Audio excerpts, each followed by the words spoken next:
ونستغفره ونؤمن به ونتوكل عليه ونعوذ بالله من شرور أنفسنا وسيئات أعمالنا من يهده الله فلا مضل له ومن يضلله فلا هادي له وأشهد أن لا إله إلا الله وحده لا شريك له وأشهد أن محمدا عبده ورسوله وبعد فقال الله سبحانه وتعالى في محكمه التنزيل وفرقانه المجيد أعوذ بالله من الشيطان الرجيم يا أيها الذين آمنوا اتقوا الله حق تقاته ولا تموتن إلا وأنتم مسلمون وقال تعالى أيضا يا أيها الناس اتقوا ربكم الذي خلقكم من نفس واحدة وخلق منها زوجها وبث منهما رجالا كثيرا ونساء واتقوا الله الذي تساءلون به والأرحام إن الله كان عليكم رقيبا وقال تعالى أيضا يا أيها الذين آمنوا اتقوا الله وقولوا قولا سديدا يصلح لكم أعمالكم ويغفر لكم ذنوبكم ومن يطع الله ورسوله فقد فاز فوزا عظيما أما بعد فإن أصدق الحديث كتاب الله وخير الهدي هدي محمد صلى الله عليه وسلم وشر الأمور محدثاتها وكل محدثة بدعة وكل بدعة ضلالة وكل ضلالة في النار وبعد எல்லா புகழும் புகழ்ச்சியும் இந்த உலகத்தை படைத்து பரிபாலிக்கக்கூடிய வல்லவன் ரப்புல் ஆலமீன் அல்லாஹ் சுப்ஹானஹு வ தஆலாவுக்கே என்றென்றும் சொந்தமானது. ஸலவாத்தும் சலாமும் இந்த உலகத்துக்கு சன்மார்க்கத்தை கொண்டு வந்த ஸல்லல்லாஹு அலைஹி வஸல்லம் அவர்கள் மீதும் அன்னாருடைய உத்தம சஹாபாக்கள் தாபிஊன்கள் தபவுத் தாபிஈன்கள் நாளை மறுமை வரைக்கும் இஸ்லாத்தை தனது வாழ்க்கையாக எடுத்து நடக்கக்கூடிய அனைத்து முஸ்லிமான முஃமினான ஆண்கள் பெண்கள் மீதும் என்றென்றும் உண்டாவதாக. வார்த்தைகள் சிறந்தது அல்லாஹு தஆலாவுடைய அல் குர்ஆன் என்றும் வழிகாட்டல்கள் வாழ்க்கை வழிமுறைகள் சிறந்த வாழ்க்கை ஸல்லல்லாஹு அலைஹி வஸல்லம் அவர்களுடைய வாழ்க்கை என்றும் விடயங்களில் மிக மோசமானது ஒவ்வொரு விடயங்களிலும் புதிதாக உண்டாக்கப்படக்கூடியவை அவை அனைத்தும் பித்ஆக்கள் நூதன அனுஷ்டானங்கள் அவை வழிகேடுகள் நரகுக்கு கொண்டு செல்லும் என்று ஸல்லல்லாஹு அலைஹி வஸல்லம் அவர்கள் தன்னுடைய ஒவ்வொரு உபதேசத்தின் போதும் கூறிய அந்த எச்சரிக்கை வாசகத்தை ஞாபகமூட்டியவனாக புனித ஜும்ஆவுடைய கடமையை நிறைவேற்றுவதற்காக வேண்டி அல்லாஹுடைய இல்லத்திலே ஒன்று கொள்ளும் இருக்கும் எனது அன்பிற்குரிய இஸ்லாமிய சகோதரர்களே, அல்லாஹு தஆலாவுடைய நல்லடியார்களே, நாங்கள் எங்கிருந்தாலும் எந்த சந்தர்ப்பமாக இருந்தாலும் அல்லாஹும் அவனது தூதரும் எந்த விடயங்களை ஏவி அவற்றின் மூலமாக இருளக விமோசனம் இருக்கிறது என்று கூறியுள்ளார்களோ இயலுமானவரை எமது வாழ்க்கையில் அவற்றை எடுத்து நடக்குமாறும் எந்தெந்த விடயங்களை விட்டும் தூர விலகி ஒதுங்கி நடந்து கொள்ளுமாறும் அந்த விடயங்களை செய்வதன் மூலமாக இந்த உலகத்திலும் நாளை மறுமையிலும் எவ்வித வெற்றியும் கிடையாது என்று எச்சரித்துள்ளார்களோ முற்றுமுழுதாக அவற்றை தவிர்த்து நடந்து கொள்ளுமாறும் முதலில் அடியேனுக்கும் அப்பால் உங்களுக்கும் நல்லுபதேசம் செய்து கொள்கிறேன். அன்பிற்குரிய இஸ்லாமிய சகோதரர்களே, அல்லாஹு தஆலாவுடைய நல்லடியார்களே, அல்லாஹு தஆலா குர்ஆனிலே எங்களை பார்த்து ஒரு வசனத்தை கூறுகிறான். வமா ஹலகத்துல் ஜின்ன வல் இன்ஸ இல்லா லியஅபுதூன். ஜின்னினத்தையும் மனித இனத்தையும் எனக்கு அடிமைப்பட்டு வாழ்வதற்காகவே தவிர நான் வேறு எதற்காகவும் படைக்கவில்லை. ஒரு மனிதனுடைய படைப்பு அது ஏன் இந்த உலகத்திலே இடம் பெற்றிருக்கிறது? அல்லாஹு தஆலா ஏன் மனிதனை இந்த உலகத்துக்கு அனுப்பியிருக்கிறான்? அல்லாஹு தஆலா காரணத்தை சொல்கிறான். நீங்கள் எனக்கு அடிமைப்பட்டு வாழ வேண்டும். நான் எதை சொல்கிறேனோ அதை செய்ய வேண்டும். எதை வேண்டாம் என்று தடுக்கிறோனோ அதை விட்டும் தூரமாக வேண்டும். இதற்காகத்தான் உங்களை நான் என்ன செய்திருக்கிறேன்? இந்த உலகத்துக்கு அனுப்பியிருக்கிறேன். அல்லாஹு தஆலா இந்த உலகத்துக்கு எங்களை அனுப்புவதற்கு முன்னால் ஆலமுல் அர்வாஹ் எனும் உலகத்திலே நாங்கள் இருந்தோம். ஆத்மாக்கள் வாழக்கூடிய அந்த உலகம். அல்லாஹு தஆலா எங்களை பார்த்து கேட்டான், நான் உலகத்துக்கு உன்னை அனுப்ப போகிறேன், அதை வைத்து தான் உன்னுடைய மறுமை வாழ்க்கை தீர்மானம் செய்யப்பட போகிறது. இந்த ஆலமுல் அர்வாஹுக்கும் மறுமை நாளுக்கும் இடைப்பட்ட ஒரு எக்ஸாம் பீரியட்ல தான் நாங்கள் இருந்து கொண்டிருக்கிறோம். இதை நீ எப்படி செலவழிக்க போகிறாய்? நாங்கள் சொன்னோம், யா அல்லாஹ், நீ எவ்வாறு எங்களுக்கு வழிகாட்டுகிறாயோ, எதையெல்லாம் செய்யுமாறு சொல்கிறாயோ அதை செய்வோம், எவற்றை விட்டெல்லாம் தடுப்பாயோ அதை தவிர்த்து நடப்போம், உனக்கு நல்ல அடியார்களாக இந்த உலகத்திலே வாழ்ந்து மரணிப்போம் என்று வாக்கும் கொடுத்துட்டு வந்திருக்கிறோம். அல்லாஹு தஆலா கிட்ட வாக்கு கொடுத்துட்டு தான் இந்த உலகத்தில் நாங்கள் வாழ்ந்து கொண்டிருக்கிறோம். அப்போ இந்த வாழ்க்கை அல்லாஹுக்கு அடிமைப்பட்டு வாழும் வாழ்க்கையாக இருக்கணும். எந்த ஒரு விடயமாக இருந்தாலும், சாதாரணமான ஒரு சிரிப்பாக இருந்தாலும், மிகப்பெரிய ஆட்சி பீடமாக இருந்தாலும், அல்லாஹுவை அல் குர்ஆனை சுன்னாவை மறந்து எங்களால் என்ன செய்ய முடியாது, செயற்பட முடியாது. அல்லாஹு தஆலா இன்னொரு வசனத்திலே உதுஹுலு ஃபிஸ்ஸில்மி காஃபா, அல்லாஹ்வுக்கு கட்டுப்படும் விடயத்திலே, இஸ்லாத்துக்குள் நுழையும் விடயத்திலே நீங்கள் முழுமையாக நுழைந்து விடுங்கள், முழுமையாக நுழைந்து விடுங்கள். எந்த ஒரு விடயமாக இருந்தாலும் ஏவலிலாக இருக்கலாம், விலக்கலிலாக இருக்கலாம், நீங்கள் முழுமை இல்லாமல் கொஞ்சம் கொஞ்சம் தொட்டு தொட்டு தனது தேவைக்கு பயன்படுத்தும் கறிவேப்பிலையாக இஸ்லாத்தை வைத்துக் கொள்ள வேண்டாம். உங்களுடைய சாப்பாடு கறிவேப்பிலை என்பது சாப்பாடு என்பதால் உதாரணமாக கூறுகிறேன், முழு சாப்பாடும் இஸ்லாம் தான். அன்பிற்குரிய இஸ்லாமிய சகோதரர்களே, அல்லாஹு தஆலாவுடைய நல்லடியார்களே, அல்லாஹுக்கு அடிமைப்பட்டு வாழும் இந்த வாழ்க்கை இரண்டு வகை. ஒன்று, அல்லாஹுக்கு நாங்கள் செய்ய வேண்டிய கடமைகளை பட்டியல்படுத்தி சொல்லும் அந்த வணக்க வழிபாடுகள். இன்னொன்று, மனிதர்களுக்கு நாங்கள் செய்யும் அல்லது உயிரினங்களுக்கு நாங்கள் செய்யும் இந்த செயற்பாடுகளுடன் சம்பந்தமான விடயங்கள். ஹுகூகுல்லாஹ், ஹுகூகுல் இபாத், அல்லாஹுக்கு செய்ய வேண்டிய கடமைகள், மனிதர்களுக்கு செய்ய வேண்டிய கடமைகள். இது இரண்டும் பரிபூர்ணமாகும் போதுதான் எங்களுடைய சொர்க்கத்துடைய வாசலை அல்லாஹு தஆலா எங்களுக்கு திறந்து தரப்போகிறான். அல்லாஹுடைய கடமைகள், அவைகளில் நாங்கள் ஏதாவது பிரச்சனைகள் இருந்தால், அல்லாஹுடைய கடமைகளில் ஏதாவது சிக்கல்கள் குறைபாடுகள் இருந்தால் அல்லாஹு தஆலா நாளை மறுமையில் மன்னிக்கலாம். அது அல்லாஹுடைய சிறப்பு, அல்லாஹுடைய ரஹ்மத். அல்லாஹு தஆலா தண்டிக்கலாம், அது அவனுடைய அதில், அவனுடைய நீதம். அதே போன்று மறுபக்கமாக மனிதர்களுடன் நடந்து கொள்ளும் செயற்பாடுகளில் ஏதாவது குறைபாடுகள் இருந்தால் அந்த மனிதர்கள் மன்னிக்கும் வரைக்கும் அல்லாஹுடைய மன்னிப்பை எங்களுக்கு எதிர்பார்க்க முடியாது. இந்த உலகத்திலே வாழும் போது அந்த மனிதர்களின் மன்னிப்பு கிடைக்காமல் அல்லாஹ்விடம் மன்னிப்பை எதிர்பார்க்க முடியாது. அதனால் மிக கவனமாக மனிதர்களுடைய கடமைகள் விடயத்திலே நாங்கள் செயற்பட வேண்டும். அந்த கடமைகள் தவறப்படும் இடங்கள் சில இருக்கின்றன. அந்த கடமைகள் தவறப்படும் இடங்கள் சில இருக்கின்றன. நான் ஒரு ஊரிலிருந்து இங்கே வந்திருக்கிறேன், இன்றுதான் நாங்கள் சந்திக்கிறோம். இன்று சந்திக்கும் என்னை நீங்கள் வரவேற்கலாம், சிரித்து பேசலாம், என்னை வழி அனுப்பி வைக்கலாம், இது சாதாரணம். ஏன், நான் இந்த ஊருக்கு புதுசு, நான் இப்போதுதான் உங்களுடன் சந்திக்கிறேன். ஆனால் நாங்கள் அன்றாடம் சந்திக்கும் மனிதர்கள், அன்றாடம் எங்களுடன் கருத்து வேறுபாடுகள் அல்லது அன்றாடம் எங்களுடன் கொடுக்கல் வாங்கல்கள், அன்றாடம் எங்களுடன் பழகும் நபர்களுடன் தான் எங்களுக்கு பிரச்சனைகள் வரப்போகின்றன. அதனால தான் அல்லாஹு தஆலா இந்த அன்றாடம் நாங்கள் சந்திக்கும் நபர்கள் விடயத்திலே மிக அவதானமான வழிகாட்டல்களை எங்களுக்கு தந்திருக்கிறான். அயலவர்களுடன் எவ்வாறு நடந்து கொள்ள வேண்டும், சண்டை வருவதானாலும் சச்சரவு வருவதானாலும் ஒன்றாக சேர்ந்து இருப்பதானாலும் அயலவர்கள் தான் தேவைப்படுவார்கள்.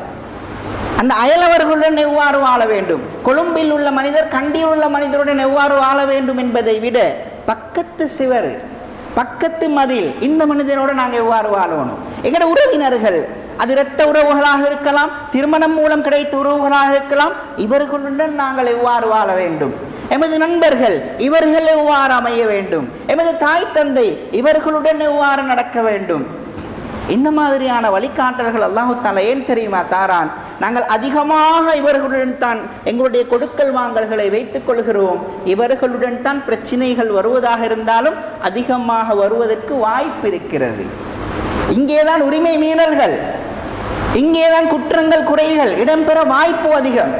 என நண்பிற்குரிய இஸ்லாமிய சகோதரர்களே, அல்லாஹு தஆலாவுடைய நல்லடியார்களே, அதில் மிக முக்கியமான ஒன்றுதான் உறவினர்கள் விடயத்திலே அவர்களுடன் சேர்ந்து நடத்தல்.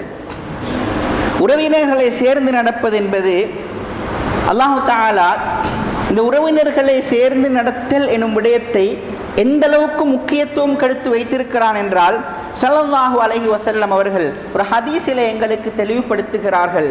மன் கான யுமினு பில்லாஹி வல் யௌமில் ஆகிர், யாருக்கு அல்லாஹ்ட மேல மறுமை நாள்ட மேல நம்பிக்கை இருக்குதோ, யாருக்கு அல்லாஹ்வின் மீதும் மறுமை நாளின் மீதும் நம்பிக்கை இருக்கிறதோ, ஃபல்யுக்ரிம் தைஃபஹு, அவங்களோட வீட்டுக்கு அவங்களோட ஊருக்கு வரக்கூடிய விருந்தாளிகளை அவர் கண்ணியப்படுத்தட்டும், விருந்தாளிகளை கண்ணியப்படுத்தட்டும். வமன் கான யுமினு பில்லாஹி வல் யௌமில் ஆகிர், அதே சொல்லை ஸல்லல்லாஹு அலைஹி வஸல்லம் அவர்கள் திருப்ப மீட்டுகிறார்கள். ஒரு வசனத்துடன் இன்னொரு வசனத்தை சேர்க்கும் போது திருப்ப ஒரே மாதிரியான விடயங்கள் வரும் போது மீட்டி சொல்ல தேவைப்படாது. அப்படி மீட்டி சொல்வதாக இருந்தால் அது அந்த அளவுக்கு முக்கியம். எனது மகனுக்கு நான் கூப்பிட்டு, மகன் 6 மணிக்கு போகிறோம் ஸ்கூலுக்கு போகக்கூடாது, 6 மணிக்கு போகிறோம் கிரவுண்டுக்கு போகக்கூடாது, 6 மணிக்கு போகிறோம் நீங்கள் பள்ளிக்கு போகக்கூடாது, இப்படி ஏதோ ஒன்று சொல்கிறோம்னு சொல்லுங்களே. 6 மணிக்கு போகிறோம் வீட்டை விட்டு போகக்கூடாது, நண்பர்களுடன் 6 மணிக்கு போகிறோம் சேரக்கூடாது. இதே ஒரே வசனத்தில் 6 மணிக்கு பின்னால் மைதானத்துக்கு பாடசாலைக்கு நண்பர்களை சந்திக்க செல்லக்கூடாது என்றால் இது ஒரு வசனம். 6 மணியை மீட்டி சொன்னோம் என்றால் அங்கே ஒரு முக்கியத்துவம் கொடுக்கிறோம். ஸல்லல்லாஹு அலைஹி வஸல்லம் அவர்கள் முக்கியத்துவம் கொடுக்கிறார்கள். வமன் கான யுமினு பில்லாஹி வல் யௌமில் ஆகிர், யார் அல்லாஹ்வையும் மறுமை நாளையும் ஈமான் கொண்டிருக்கிறாரோ ஃபல்யஸில் ரஹிமஹு, அவருடைய இரத்த உறவுகளை அல்லது திருமணம் மூலமாக அவருக்கு கிடைக்கும் உறவுகளை, இந்த உறவுகளை அவர் சேர்ந்து நடக்கட்டும். வமன் கான யுமினு பில்லாஹி வல் யௌமில் ஆகிர் ஃபல்யகுல் கைரன் அவ் லியஸ்முத், பேசினால் நல்லதை பேசட்டும் அல்லது வாய்மூடி மௌனமாக இருக்கட்டும். இந்த 3 விஷயங்களையும் ஸல்லல்லாஹு அலைஹி வஸல்லம் அவர்கள் சொல்லும்போது சொல்கிறாங்க, உங்களுக்கு அல்லாஹ்வை பற்றின ஈமான் இருக்குதா, மறுமை நாளை பற்றின ஈமான் இருக்குதா, உங்களோட ஊருக்கு வரக்கூடிய விருந்தாளிகளை, உங்களோட வீட்டுக்கு வரக்கூடிய விருந்தாளிகளை கண்ணியப்படுத்துங்க, உங்களோட உறவினர்களுடன் சேர்ந்து நடங்க, பேசினா நல்லதை பேசுங்க, இல்லாட்டி வாய்மூடி மௌனமாக இருங்க. சேர்ப்பது ஈமானில், அல்லாஹ்வின் மீதான மறுமை நாளின் மீதான ஈமானில். அதே போன்று ஸல்லல்லாஹு அலைஹி வஸல்லம் அவர்கள் சொன்னார்கள், மன் சர்ரஹு அய்யுபஸத லஹு ஃபீ ரிஸ்கிஹி, ஒரு மனுஷனுக்கு விருப்பம் என்ன தெரியுமா, என் ரிஸ்க் விசாலமாகணும், என் பிஸ்னஸ் பெருசாகணும், நான் நல்ல அழகான ஊடு கட்டணும், என் சொத்து மதிப்பு கூடுதலாக இருக்கணும், அழகான வாகனங்கள் வாங்கணும், எனக்கு அண்டண்டிக்கு திண்டு குடிச்சிட்டு இருக்கிறதுக்கு போதுமான சாப்பாடு இருக்கணும், எனக்கு மன நிம்மதி இருக்கணும், சந்தோஷம் இருக்கணும், என் மனைவி மக்கள் நல்லவர்களாக, இதெல்லாம் ரிஸ்க் தான். இதெல்லாம் அல்லாஹ் தரக்கூடிய ரிஸ்க் தான். கல்வி கூட ஒரு வகையில் ரிஸ்க் தான். இந்த ரிஸ்க் ஒரு மனிதனுக்கு விஸ்தீரணமாக வேண்டும் என்று ஒரு மனிதர் விரும்புகிறார். அதே போன்று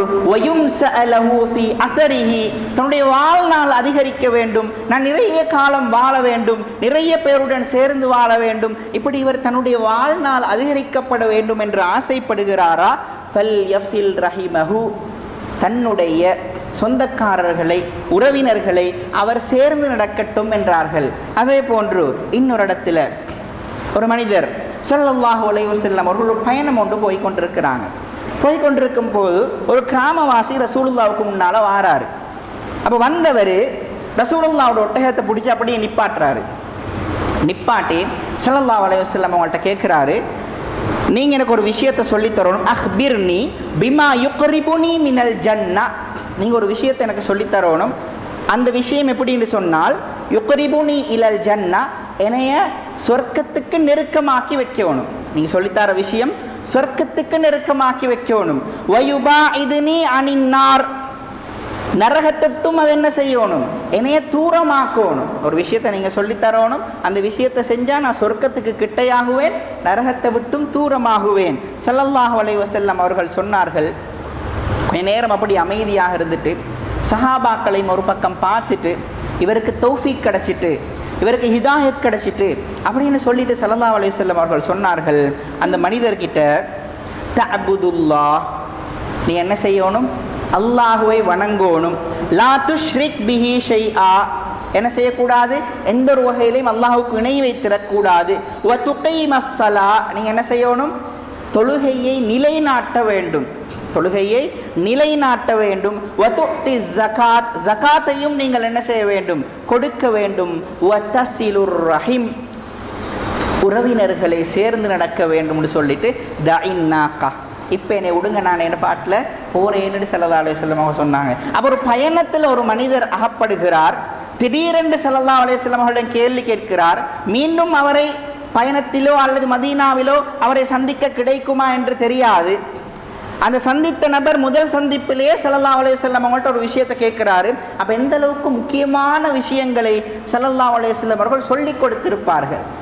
பயணத்தில் ஒரு மனிதர் ஸல்லல்லாஹு அலைஹி வஸல்லமோட உபதேசம் கேட்கும்போது எவ்வளோ முக்கியமான விஷயங்களை சொல்லி கொடுத்துருப்பாங்க. அந்த முக்கியமான விஷயங்கள் ஒன்றாக அவர்கள் சேர்த்து கொண்டது, நாங்கள் குடும்ப உறவுகளை சேர்ந்து நடக்க வேண்டும் என்ற விடயம். என அன்பிற்குரிய இஸ்லாமிய சகோதரர்களே, அல்லாஹு தாலாவுடைய நல்லடியார்களே, அதே போன்று அல்லாஹு தாலா மனிதர்களை எல்லாம்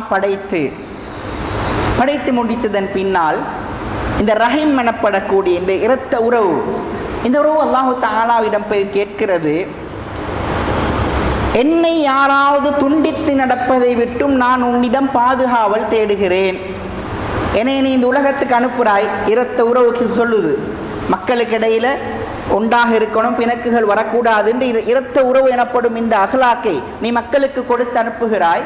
என்னை யாராவது துண்டித்து நடந்தா இது பெரிய பிரச்சனை ஆகிரும், இதிலிருந்து நீ என்ன காப்பாத்துன்னு அல்லாஹு தாலாவிட கேட்கும் போது அல்லாஹு தாலா இரத்த உறவை பார்த்து பேசுகிறான். என்ன தெரியுமா சொல்லுகிறான்? அமா தர்வைன அன் அசில மன் வசலகி வ அக்தஅ மன் கதஅகி. உன்னை யாரெல்லாம் சேர்ந்து நடக்கிறார்களோ அவர்களை நானும் சேர்ந்து நடக்கிறேன், உன்னை யாரெல்லாம் துண்டித்து நடக்கிறார்களோ அவர்களை நானும் துண்டித்து நடக்கிறேன். இது உனக்கு போதாதா? இது உனக்கு போதாதான்னு அல்லாஹு தாலா கேட்கிறான். நாங்கள் எங்களுடைய சொந்தக்காரர்களோட ஏதோ ஒரு பிணக்கில், ஏதோ ஒரு காணி விஷயம், ஏதோ ஒரு வாகன விஷயம், ஏதோ ஒரு பரம்பரை பிரச்சனை, அல்லது எங்களோட உமாவுக்கும் அப்பாவுக்கும் பிரச்சனை, நாங்கள் சாட்சி பெரியம்மாவோட பேசுறது இல்லை, இப்படி ஏதோ ஒரு உலக பிரச்சனைக்காக அல்லது மார்க்க பிரச்சனையாக இருந்தாலும் எங்களுடைய கொள்கைக்காக அவர்கள் எங்களை வெறுக்கிறார்கள், அல்லது வேறு வேறு மார்க்க பிரச்சனைகளுக்காக எங்களை தூரமாக்குகிறார்கள். இப்படி நாங்கள் அவர்களை துண்டித்து நடப்போமாக இருந்தால் அந்த இரத்த உறவை துண்டிப்பது அல்லாஹ்வின் மீதான அந்த தொடர்பை அல்லாஹு தாலா துண்டித்து கொள்ள காரணமாகிவிடும். அவங்க பிழையாக இருக்கலாம், காணி விஷயத்தில் அவங்க மோசடி செய்தவர்களாக இருக்கலாம், பிஸ்னஸ் விஷயத்தில் அவங்க மோசடி செஞ்சவங்களாக இருக்கலாம். சில்மன் கத்தஅக, உன்னை யார் துண்டித்து நடக்கிறார்களோ அவர்களுடன் நீ சேர்ந்து நட. இதுதான் எங்களுக்குரிய உபதேசம். யார் சரி யார் பிழை என்பதற்காக இந்த இரத்த உறவு என்பது ஒரு கோர்ட்டில், ஒரு நீதிமன்றம் இல்லை. அவர் தான் சரி நான் தான் சரி என்பதல்ல. சேர்ந்து நடக்க வேண்டிய தேவை எனக்கு இருக்கிறது. இந்த இடத்துல தான் நாங்கள் நிற்கணும். சேர்ந்து நடக்க வேண்டிய தேவை எனக்கு இருக்கிறது. நான் சேர்ந்து நடந்தால் அல்லாஹ் என்னை சேர்த்துக் கொள்வான், நான் பிரிந்து நடந்தால் அல்லாஹ் என்னை பிரித்து விடுவான். அல்லாஹ்வுடனான தொடர்பை அல்லாஹு தாலா எங்களுடனான தொடர்பை துண்டித்துக் கொள்வான். இந்த விஷயத்தில் நாங்கள் மிச்சம் கவனமாக இருக்கணும். நாங்கள் சில வேளையை சொல்லலாம், நாங்கள் எவ்வளோ சேர்ந்து நடக்கிறோம், எவ்வளோ அவங்களோட பேசுகிறோம், கதைக்கிறோம், ஆனால் அவங்க எங்களை ஏற்றுக்கொள்கிற மாதிரி இல்லை.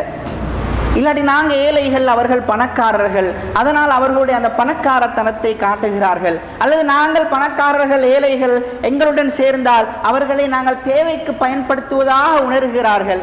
அல்லது அவர்கள் படித்தவர்கள், ஏதோ ஒரு வகையில் எங்களுக்கு இருக்கக்கூடிய சமூக வித்தியாசங்களின் காரணமாக அல்லது கருத்து வேறுபாடுகளின் காரணமாக எங்களை அவர்கள் துண்டித்து நடக்கிறார்கள். பேசினாலும் பேசுகிறாங்க இல்லை, நாங்களும் இறங்கி போகிறதுக்கு ஒரு அளவு இருக்கித்தானே என்று நாங்கள் யோசிக்கலாம். ஆனாலும் அல்லாஹு தாலாவுடைய தொடர்பு வேண்டுமா? அல்லாஹு தாலா எங்களை ஒதுக்காமல் இருக்க வேண்டுமா?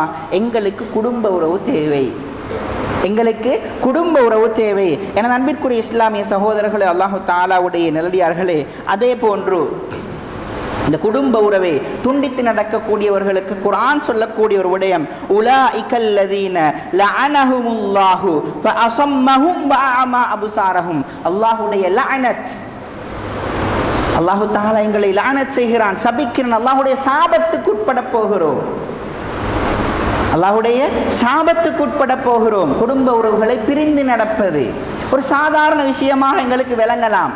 நாங்கள் 5 நேரம் தொழுகிறோம், ஜகாத்துகளை சரியான முறையில் நிறைவேற்றுகிறோம், நோன்புகளை சரியான முறையில் பேணி நோட்கிறோம், மக்களோடு அழகான முறையில் நடந்து கொள்கிறோம், எந்த சந்திக்கும் எவராக இருந்தாலும் சலாம் சொல்லி சிரித்த முகத்தோட பேசுகிறோம். எங்களுடைய தஹஜ்ஜுதில் குறை கிடையாது, துஹாவிலே குறை கிடையாது, சதக்காவிலே குறை கிடையாது, அல்ஹம்துலில்லாஹ். ஆனால் இந்த இடத்தில் ஒரு குறை வந்து விடுமாக இருந்தால், பொதுவாக எந்த ஒரு முஸ்லீமாக இருந்தாலும் அந்த முஸ்லீமை 3 நாட்களுக்கு மேல் வெறுத்திருப்பது இஸ்லாம் தடுத்த விடயம். வெறுத்திருந்தால் எங்களுடைய நன்மைகளின் பட்டோலை அல்லாஹ்விடம் சென்றடையாது. அதே போன்று முக்கியமாக இந்த குடும்ப உறவை துண்டித்து நடப்பவர்கள் விடயத்திலே அபூ ஹுரைரா ரலியல்லாஹு அன்ஹு அறிவிக்கிறார்கள், ஸல்லல்லாஹு அலைஹி வஸல்லம் அவர்கள் சொல்ல நான் கேட்டேன். என்ன தெரியுமா சொன்னார்கள்? இன்ன அமால பனி ஆதம், ஆதமுடைய மகனின் அமல்கள், அவனுடைய செயற்பாடுகள், இவையெல்லாம் துஅரது குல்ல ஹமீஸின், ஒவ்வொரு வியாழக்கிழமையும் லைலத்துல் ஜும்ஆ, ஒவ்வொரு வியாழக்கிழமை இரவும் என்ன செய்யப்படுகிறது? அல்லாஹுக்கு எடுத்து காட்டப்படுகிறது. எங்களோட ஃபைல் எல்லாம் என்ன செய்யுது? ஒரு கிழமை எங்களோட ஒர்க் ஷீட் அல்லாஹ் கிட்ட போகுது. இவரோட ப்ரொஜெக்ட் இதுதான், 5 நேரம் தொழுவது, இவர் ஜக்காத் கொடுத்தாரு, சதக்கா கொடுத்தாரு, இந்த ப்ரொஜெக்டை சரியான முறையில் செஞ்சிருக்கிறார்னு அல்லாஹ் கிட்ட என்ன செய்யுது? எங்கட முழுமையான அந்த ஒர்க் ஷீட் போகுது. வியாழக்கிழமை நைட்டுக்கு போகும்போது ஃபலா யுக்பலு அமலு காத்திஇ ரஹிமின், யாரெல்லாம் குடும்ப உறவை துண்டித்து நடக்கிறார்களோ அவர்களுடைய அமல்கள் ஏற்றுக்கொள்ளப்பட மாட்டாது. அல்லாஹ் தஆலா என்னையும் உங்களையும் காப்பாற்ற வேண்டும். நாங்கள் எவ்வளவு தான் அமல்கள் செய்தாலும், எவ்வளவு தான் நாங்கள் தஹஜ்ஜுதிலிருந்து தொழுது வந்தாலும், எங்களோட இந்த சின்ன ஒரு இடத்துல ஒரு ஓட்டை இருக்குமாக இருந்தால் அது என்ன செஞ்சிடும்? அங்கேக்கு அனுப்பாது. எங்களோட மொபைல் ஃபோன் எவ்வளவு மிகப்பெரிய இந்த உலகத்தில் இருக்கிற நவீன மொபைல் ஃபோன் எங்களோட கையில் தான் இருக்குது. எந்த ஒரு பிரச்சனையும் இல்லை, எந்த ஒரு ஸ்டக்கும் இல்லை. ஆனால் சிம் கார்டு போடாட்டி கோல் போகாது. சின்ன சிம் கார்டு தான், சின்ன சிம் கார்டு தான், ஆனால் கோல் போகாது. எவ்வளோ பெரிய ஃபோனாக இருந்தும் வேறு இல்லை. நாங்கள் சொல்லக்கூடாது இவ்வளோ பெரிய ஃபோன் நான் இத்தனை லட்சம் கொடுத்து வாங்கினேன், பார்த்தீங்களா கோல் போகுது இல்லை. அந்த சிறிய சிம் கார்டு அதுக்கு தேவை.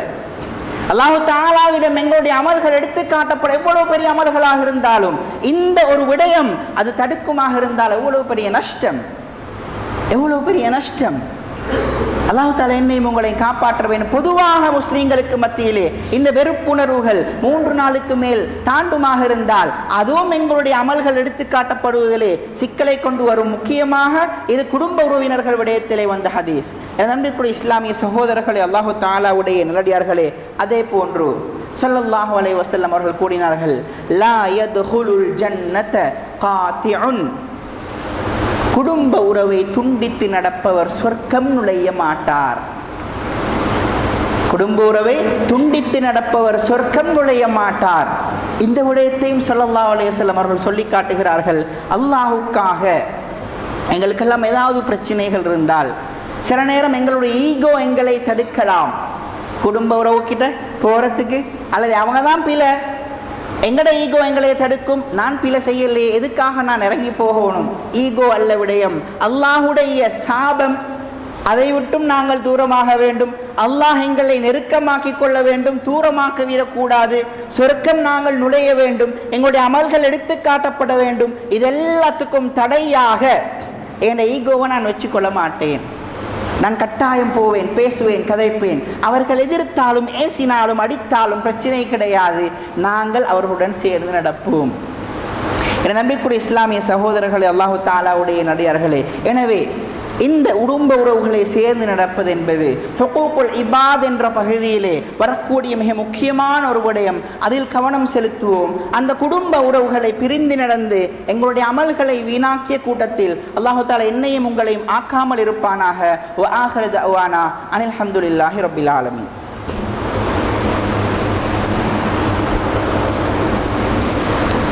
அல்ஹம்துலில்லாஹ் வஸ்ஸலாத்து வஸ்ஸலாமு அலா ரசூலில்லாஹ் வஅலா ஆலி ஹிஸ்பில்லா அம்மா பாத். அன்பிற்குரிய இஸ்லாமிய சகோதரர்களே, அல்லாஹு தஆலாவுடைய நல்லடியார்களே, குடும்ப உறவுகளை சேர்ந்து நடப்பது என்பது அது ஈமானிலே மிக முக்கியமான ஒரு அங்கம். அது எமது வாழ்க்கையிலே பரக்கத்தை கொண்டு வருவதற்கு ஒரு காரணமாக அமையும். எமது ஆயுளை நீடிப்பதற்கு ஒரு காரணமாக அமையும்.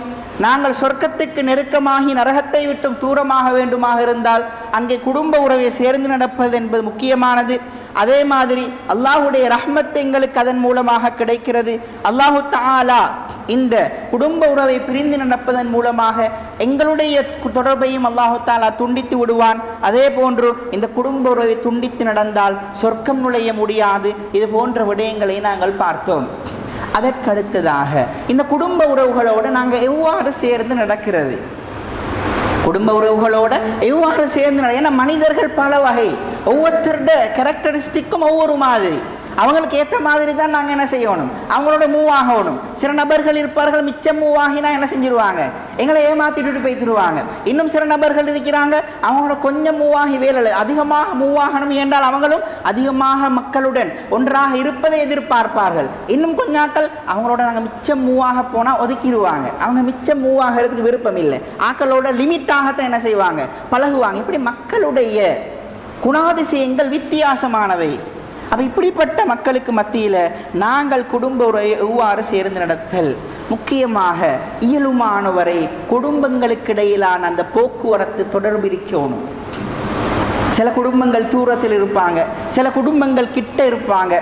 இந்த பொருளாதார நெருக்கடிக்கு பின்னால் ஒரு வீட்டுக்கு போகிறதாக இருந்தால், விருந்தாக போகிறதாக இருந்தால் நாங்கள் ரெண்டு விஷயத்தை யோசிக்கிறோம். ஒன்று, எங்கட பொருளாதாரம் இதுக்கு சப்போர்ட் பண்ணுமா? அந்த வீட்டுக்கு போகிறோம்டா ஏதாவது கொண்டு போகணும் தானே, சும்மா கையாட்டி கொண்டு போகலாது தானே, அப்போ ஏதாவது கொண்டு போகணும். ஆனால் எனக்கிட்ட சல்லி இல்லை, கடையில் ஒரு நாள் லீவ் போட்டால் அந்த சம்பளம் இல்லாமல் ஆகிரும். இப்படி நாங்கள் என்ன செய்கிறோம்? இந்த விஷயங்களை யோசிக்கிறோம், பொருளாதார ரீதியான விஷயங்களை யோசிக்கிறோம். மறுபக்கமாக அங்கே போனால் அவங்களுக்கு செலவு வந்துடுமே. நாங்கள் போனால் அவங்க ஆக்குவாங்க, அரிப்பாங்க, எங்களுக்காக அதை இதை வாங்கி வைப்பாங்க, அவங்களுக்கு செலவு வந்துடும். இதனால் நாங்கள் போகாமல் இருக்கிறோம்னு நாங்கள் சில காரணங்களை யோசிக்கிறோம். ஒரு வகையில் பார்த்தால் நியாயம்தான். ஆனால் ஒரு மனிதனுடைய ரிஸ்கிலே பரக்கத் தேவையாக இருந்தால் நீ குடும்ப உறவுகளை சேர்ந்து நட என்று ஸல்லல்லாஹு அலைஹி வஸல்லம் அவர்கள் சொல்லுகிறார்கள். எங்களோட ரிஸ்கில் தேவை, எங்களோட ரிஸ்கில் இருக்கிற அந்த சம்பளம் அல்லது எங்கள்கிட்ட இருக்கிற பணம், எங்களோட பேங்க் பேலன்ஸ், இதுவல்ல ரிஸ்க்கு. ரிஸ்க் எத்தனையோ வகை. அந்த குடும்ப உறவை சேர்ந்து நடப்பதால், அவரை சந்திக்க போவதால் அவருக்கு சில நேரம் எங்களால் மன நிம்மதி கிடைக்கலாம். எத்தனையோ பிரச்சனைகளில் மாட்டிக்கொண்டு சொல்ல யாரும் இல்லாமல் இருப்பார். நாங்கள் போனோன்னு எங்கள்கிட்ட எல்லாத்தையும் சொல்லுவார். சொல்ல யாரும் இல்லை. முக்கியமாக பெண்கள், சில பெண்கள் பிரச்சனைகளை வெளிக்காட்ட மாட்டார்கள். யாராவது உறவுகள் என்று பெண்கள் போனார்கள் என்றால் அவர்களிடம் தங்கள் பிரச்சனைகளை எல்லாம் சொல்லி அழுவார்கள். அவர்களுக்கு மன ஆறுதல், அது ஒரு ரிஸ்க்கு தான். எனக்கு சில பிரச்சனைகள் இருக்கும், சொல்லிக்கொள்ள யாரும் இல்லாமல் இருக்கும். நாங்கள் அவரை சந்திக்க போகிறனால அவரோடு இருந்து உட்கார்ந்து எங்களோட பிரச்சனைகள்லாம் சொல்லி எங்களோட மனசுள்ள பாரத்தை இறக்கி வைக்கலாம். எங்களுடைய பிள்ளைகளும் அவர்களுடைய பிள்ளைகளும் ஒன்றாக சேர்ந்து நண்பர்களாகலாம். என பிள்ளைக்கு நல்ல நண்பர் ஒருத்தர் கிடைக்கிறது அல்லாஹு தஆலா தரக்கூடிய மிகப்பெரிய ஒரு கிஃப்ட். என்ன, நண்பரை பார்த்து தான் ஒரு மனிதனுடைய அகலாக் தீர்மானிக்கப்படும். ஒரு நண்பரை பார்த்து தான் ஒரு மனிதர் எப்படிப்பட்டவர் என்ற பண்பு தீர்மானிக்கப்படும். அப்போ எனக்கு நல்ல நண்பர் ஒருத்தர் என் உறவினர்களோட பிள்ளைகள் மூலமாக கொடுக்கலும்.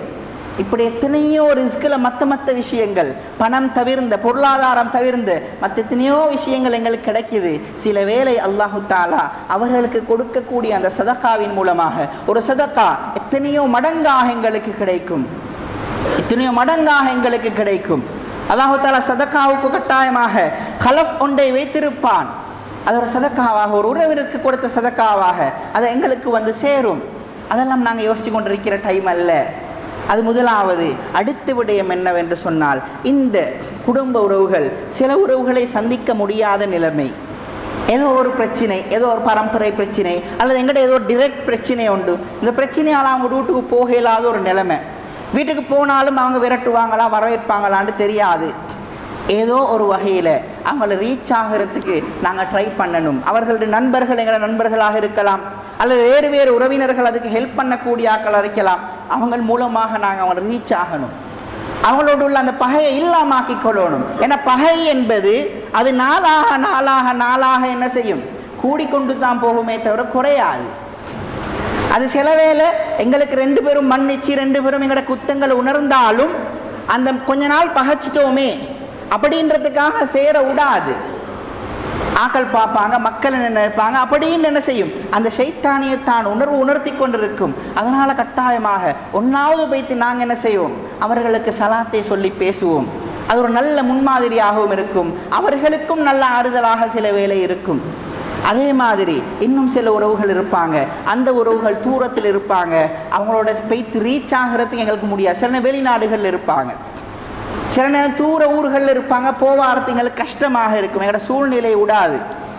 இந்த நேரத்தில் எங்களுக்கு இப்போ அல்ஹம்துலில்லாஹ் மொபைல் ஃபோன்கள் இருக்குது, மெசேஜஸ்கள் பண்ணலாம், கோல்கள் எடுக்கலாம். அவங்களோட கோல் எடுத்து ஒரு 5 நிமிஷம் ஒதுக்கி பேசுகிறது, கோல் எடுத்து ஒரு 5 நிமிஷம் ஒதுக்கி அவங்களோட பேசலாம். அவர்களோட நாங்கள் எங்கள் சுக துக்கங்களை பகிர்ந்து கொள்ளலாம். எங்களோட மனைவிமார்கள் எங்களோட பிள்ளைகளை அவங்களுக்கு அறிமுகப்படுத்தி கொடுக்கலாம். இது ஒரு வகை. அதே மாதிரி அதுவும் மேலாதா எங்களோட குடும்ப உறவுகளுக்காக நாங்கள் துஆ செய்வது.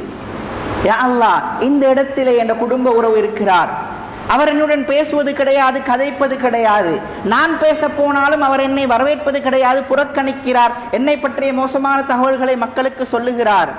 இவரை நான் போய் பார்த்தேன் என்றால் அது எனக்கு சில வேளை பிரச்சனைகளை கொண்டு வந்து தரலாம். என்னை பற்றிய மோசமான எண்ணங்களை மக்களுக்கு மத்தியில் அவர் பரப்புவதற்கு காரணமாக இருக்கலாம். யா அல்லாஹ், என்னுடைய இந்த உறவுக்கு நீ நேர்வழியை கொடுத்து விடு, என்னுடைய இந்த உறவுக்கு வாழ்க்கையில் பரக்கத்தை கொடுத்து விடு. அல்லாஹுக்காக கையேந்தி துவா கேட்கிற ஒரு 5 செகண்ட் 10 செகண்ட் ஏண்ட குடும்ப உறவுக்காக எத்தனை பேர் துவா கேட்கிறோம்?